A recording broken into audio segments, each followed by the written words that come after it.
오늘 우리에게 주신 하나님 말씀은 창세기 19장 12절에서 22절입니다. 그 사람들이 롯에게 이르되 이 외에 내게 속한 자가 또 있느냐? 내 사위나 자녀나 성중에 내게 속한 자들을 다 성 밖으로 이끌어내라.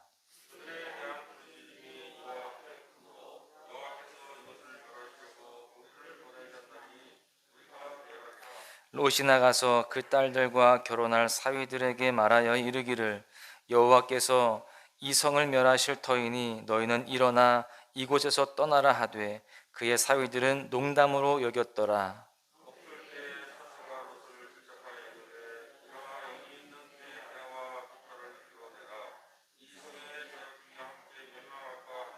그러나 롯이 지체함에 그 사람들이 롯의 손과 그 아내의 손과 두 딸의 손을 잡아 인도하여 성 밖에 두니 여호와께서 그에게 자비를 더하심이었더라.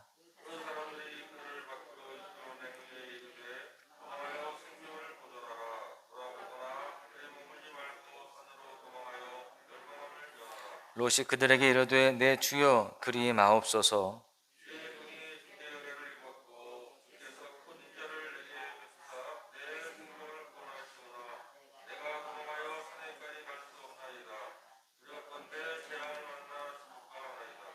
보소서 저 성읍은 도망하기에 가깝고 작기도 하오니 나를 그곳으로 도망하게 하소서.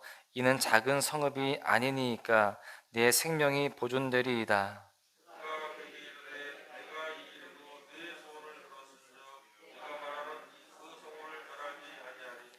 그리로 속히 도망하라. 내가 거기 이르기까지는 내가 아무 일도 행할 수 없노라 하였더라. 그러므로 그 성읍 이름을 소알이라 불렀더라. 아멘.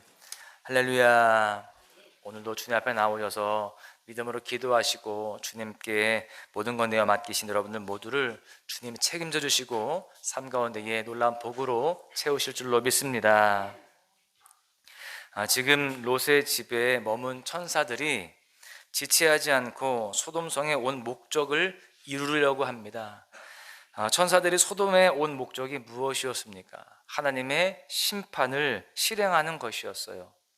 그런데 하나님은 단지 그 성에 있는 몇몇 사람들의 죄악 때문에 그 성을 심판하는 게 아니었습니다. 갑자기 또 심판을 하신 것도 아니에요. 젊은이들로부터 노년층에 이르기까지 소돔 사람들 전체가 오랜 시간 동안 또 지속적으로 죄악을 저질렀기 때문에 그 땅 가운데에 심판을 실행하시는 것이었습니다. 그 땅의 죄악이 하나님 앞에 너무나 컸고요, 돌이켜 회개할 가능성이 전혀 없었기 때문에 하나님의 그 심판의 칼을 드신 것이죠. 그 성에 의인 10명만 있었어도요 그렇게 하지 않으셨을 텐데 성 전체에 죄악이 퍼질 대로 퍼져서 사망의 심판 외에는 다른 방법이 없었던 것입니다. 여러분, 하나님은 우리의 생각보다 훨씬 더 죄악을 싫어하십니다. 가령 이런 걸 한번 생각해 보면 좋을 것 같습니다. 돼지우리에 그 오물이 많이 있잖아요. 그 오물이, 그 더럽고 악취나는 오물이 우리의 몸에 잔뜩 묻는다고 한번 생각해 보십시오.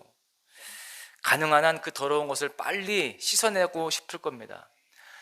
몸을 좀 이렇게 깨끗하게 하는 그런 깔끔한 사람일수록 더욱더 그럴 것 아니겠습니까? 하나님은 이 세상 어느 누구보다, 어느 천사보다도, 어떤 사람보다도 깨끗하신 분입니다. 거룩하신 분이세요. 더러움을 보면 곧바로 치워버려야 하는 분이십니다.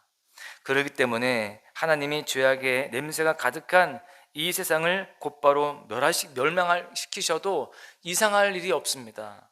그런데 하나님은 그럼에도 불구하고 참으셨던 것입니다. 왜 그럴까요? 잃어버린 영혼들이 돌아오기를 원하시는 마음이 죄악을 싫어하시는 마음보다 크시기 때문에 그렇습니다. 너무나 거룩하셔서 죄악을 너무나 싫어하시지만 그것보다 우리를 사랑하는 마음이 더 크시다라는 사실입니다. 그래서 우리가 하나님이 얼마나 거룩하신 분인지를 알면 알수록, 하나님이 얼마나 죄악을 싫어하시는지 알면 알수록 죄로 물든 우리를 품으시는 하나님의 사랑이 얼마나 큰지도 또한 알 수 있는 것입니다. 그래서 어떤 신학자는 하나님은 사랑이시며 동시에 공의로우신 분이신데 사랑이 공의보다 크다, 이렇게 이야기를 하였습니다. 여러분, 그렇습니다. 하나님의 사랑은 굉장히 큽니다. 하나님은 자비로우세요. 그래서 하나님은 우리를 인내해 주시고 기다려 주시는 것입니다. 지금도 잃어버린 영혼들이 돌아오기까지 오랫동안 기다리시는 중이신 겁니다. 그런데 우리가 기억해야 할 것은 그 기다림의 시간이 영원하지는 않다라는 사실이에요. 사람들이 회개할 수 있을 그 기회가 주어질 텐데 그럼에도 불구하고 회개하지 않고 끝까지 돌아오지 않으면 어쩔 수 없이 심판의 칼을 드실 수밖에 없는 것입니다. 그것을 이 소돔의 이 멸망 사건을 통해서 알 수 있는 것입니다. 오늘 본문은 소돔성에 하나님의 심판이 임하기 전에 천사들이 롯과 대화를 나누는 그러한 장면인데, 우리는 이 장면을 통해서 두 가지 영적 교훈을 받을 수가 있습니다. 하나는 세상 사람들이 아무리 비웃어도 하나님의 심판은 반드시 임한다라는 사실이에요. 천사들은 롯에게 하나님의 진노가 미치기 전에 성읍에서 빨리 나가라, 그렇게 말합니다. 그리고 롯뿐만이 아니라 롯에게 속한 자들도 다 데리고 나가라, 그렇게 이야기를 해줍니다. 롯에게는 딸 둘과 또 그 두 딸과 결혼을 약속한 예비 사위 둘이 있었습니다. 그래서 롯은 그들에게 하나님이 곧 이 성을 멸하실 것이기 때문에 일어나서 빨리 이곳을 떠나야 한다, 이야기를 해줍니다. 그런데 롯의 그 예비 사위들은 그 말을 듣지 않습니다. 14절을 보시면 그들이 롯의 말을 농담으로 여겼더라, 이렇게 되어 있어요. 롯이 장난을 치거나 조롱하는 것으로 생각을 한 것입니다. 어찌 보면 이 예비 사위들의 반응은 당연한 것일 수도 있습니다. 그들은 지금까지 그 소돔성에 살아왔던 그런 사람들인데 지금까지 그 성이 멸망당할 만한 그런 조짐을 느끼지 못했습니다. 그런데 느닷없이 장인들 사람이 와서 하나님이 이 성을 멸하실 것이니까 빨리 이 성을 떠나야 된다 라고 그렇게 이야기하니까 그것을 진지하게 받아들일 수가 없었던 것입니다. 더더군다나 이 예비 사위들은 하나님을 믿지도 않는 그런 사람이었어요. 하나님의 살아계심을 전혀 인정하지 않는 사람들이었다는 거예요. 그러다 보니까 하나님이 그 성을 멸망하실 것이다 라는 사실에 대해서 믿을 수가 없었던 것이죠. 여러분, 지금 우리가 살고 있는 이 시대도 마찬가지입니다. 하나님을 모르고 하나님을 인정하지 않는 사람들은 하나님의 심판에 대해서 믿지 않는다는 거예요. 세상 사람들은 재난 영화나 또 외계인 그런 침공 영화 이런 것들을 보면서 지구의 종말에 대해서는 생각을 합니다. 그런데 하나님의 심판에 대해서는 코웃음을 치는 거예요. 지구의 온난화나 해성 충돌로 인해서 지구가 멸망할 가능성은 크다, 그렇게 생각을 해도 하나님의 심판으로 인한 종말은 받아들이지 않습니다. 신앙이 없는 사람들은 예수님의 재림에 대해서 비웃는 거예요. 롯의 예비 사회들처럼 그렇게 믿지 않는 것입니다. 그러나 예비 사위들이 롯의 말을 믿지 않았어도 하나님의 심판이 그 소돔성에 임했듯이 세상 사람들이 아무리 예수님의 다시 오심을 믿지 않고 우리가 가진 이 종말 신앙을 비웃는다 할지라도 우리 주님은 다시금 이 땅에 오실 것이며 하나님의 최종 심판도 이 땅 가운데 반드시 실현이 될 것입니다. 이 심판은 사람들이 생각하지 못하는 때에 갑작스럽게 임할 거예요.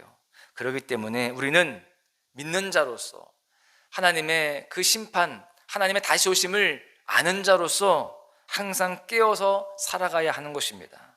마지막 때가 곧 임할 것처럼 주님을 꼭 붙잡고 살아가야 되는 거예요. 늘 주님을 가까이 하는 삶을 살아가야 하는 것입니다. 하나님의 나라가 이 땅에 임하도록 나의 삶의 자리에서 최선을 다해 살아가면서도 죽음 이후에 펼쳐질 하나님 나라에 대한 소망을 굳건히 해야 된다는 사실이에요. 여러분, 이것을 신학적인 용어로 표현하자면 종말론적 신앙이라고 할 수 있습니다. 여러분, 마지막 때가 반드시 있다는 것을 믿고 더욱더 깨어있는 삶으로 승리하시기를 간절히 축원합니다. 두 번째로 주시는 교훈은 우리는 자비로우신 하나님의 보호하심을 굳게 믿어야 되는 거예요. 이 땅 가운데 반드시 멸망이 옵니다. 마지막이 오는 거예요. 그럼에도 불구하고 하나님은 우리를 보호하신다라는 사실입니다. 천사들은 밤이 지나고 동이 트니까요, 롯을 재촉합니다. 믿지 않은 예비 사위들은 내버려 두고 아내와 두 딸을 이끌고 어서 빨리 이 성에서 벗어나라는 겁니다. 그런데 흥미로운 것은 롯이 천사의 말에 즉각 순종했습니까? 안 했습니까? 즉각 순종하지 않아요. 16절에 보시면 그러나 롯이 지체함에 이렇게 기록이 되어 있어요.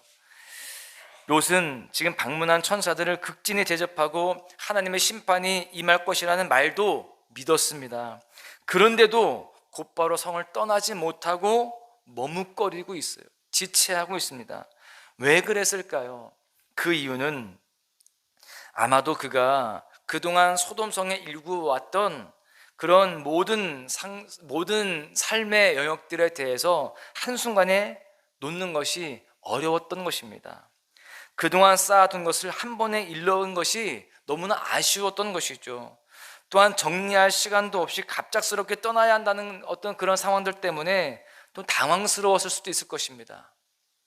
하나님의 맹렬한 심판이 임한다고 하니까 공황장애와 같은 그런 것이 오게 되면서 이러지도 저러지도 못하는 상황이 되었을 수도 있어요.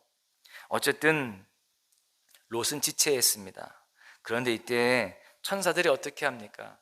롯의 손과 그 아내의 손과 두 딸의 손을 이끌고서 성 밖으로 나갑니다. 롯의 연약함에도 불구하고 강권적으로 그들을 이끌어내시는 거예요. 인도하시는 겁니다.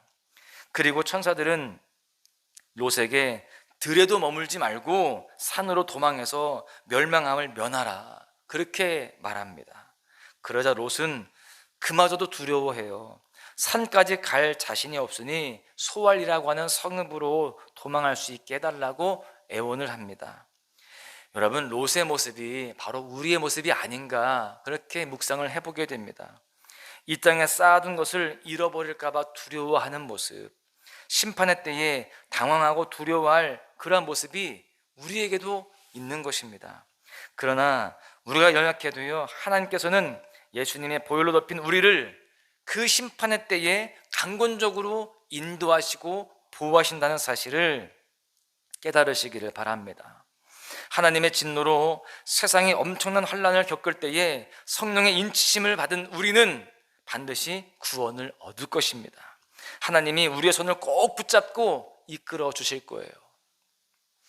여러분, 하나님은 우리를 책임지십니다. 그 사실을 믿으시고 어떤 상황에서도 흔들리지 말고 두려워하지 말고 믿음으로 살아가시기를 간절히 축원합니다.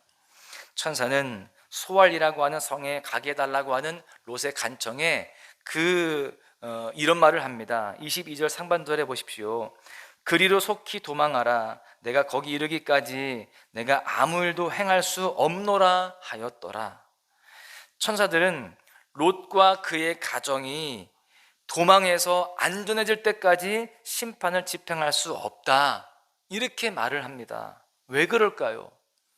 하나님이 그들을 보호하라는 명령을 하셨기 때문에 그렇습니다. 그들이 떠나기까지는 심판도 임하지 않는 겁니다. 여러분, 천사들일지라도 우리를 해할 수가 없습니다. 지금도 그렇고 심판의 때에도 그렇습니다. 천사들은 우리가 해로움을 입지 않도록 보호할 수밖에 없어요. 왜 그럴까요? 하나님이 우리를 보호하시기로, 우리를 지키시기로, 또한 인도하시기로 작정하셨기 때문에 그렇습니다. 여러분, 그 어떤 것도 예수의 생명싸기 안에 있는 우리를 해할 수 없음을 여러분 믿으시기를 바랍니다. 우리는 연약해도 자비로우신 하나님이 반드시 우리를 보호해 주시고 인도하신다라는 사실이에요. 여러분, 로마서 8장 38절에서 39절을 읽으면서 말씀을 맺겠는데요. 내가 확신하노니 사망이나 생명이나 천사들이나 권세자들이나 현재일이나 장래일이나 능력이나 높음이나 깊음이나 다른 어떤 피조물이라도 우리를 우리 주 그리스도 예수 안에 있는 하나님의 사랑에서 끊을 수 없으리라. 할렐루야. 이 말씀을 가슴에 새기고 어떤 상황에서도 요동하고 흔들리지 않고 믿음으로 굳게 서서 승리하시기를 주님의 이름으로 간절히 축원합니다.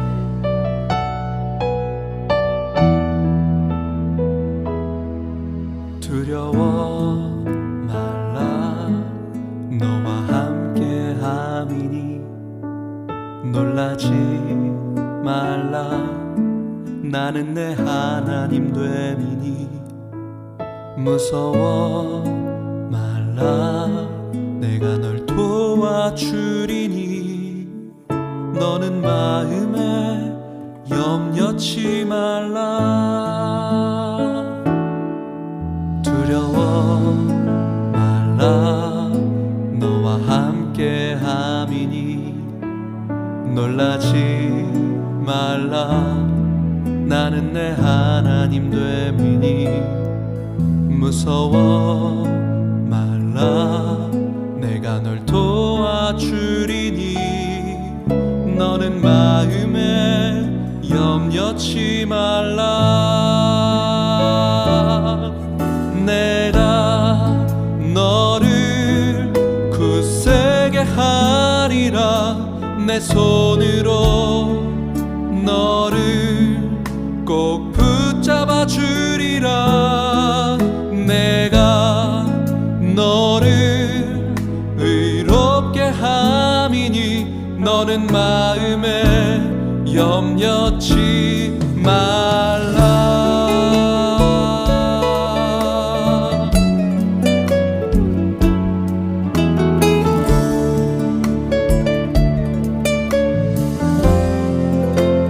두려워 말라 두려워 말라 너와 함께 함이니 놀라지 말라 나는 내 하나님 됨이니 무서워 말라 내가 널 도와주리니 너는 마음에 염려치 말라 내가 너를 굳세게 하리라 내 손으로 너를 꼭 붙잡아 주리라 내가 너를 의롭게 함이니 너는 마음에 염려치 말라 내가 너를 굳세게 하리라 내 손으로 너를 꼭 붙잡아 주리라 내가 너를 의롭게 함이니 너는 마음에 염려치 말라 나는 너의 하나님이라 나는 너의 하나님이라 하늘을 지은 창조주라 땅의 솟아는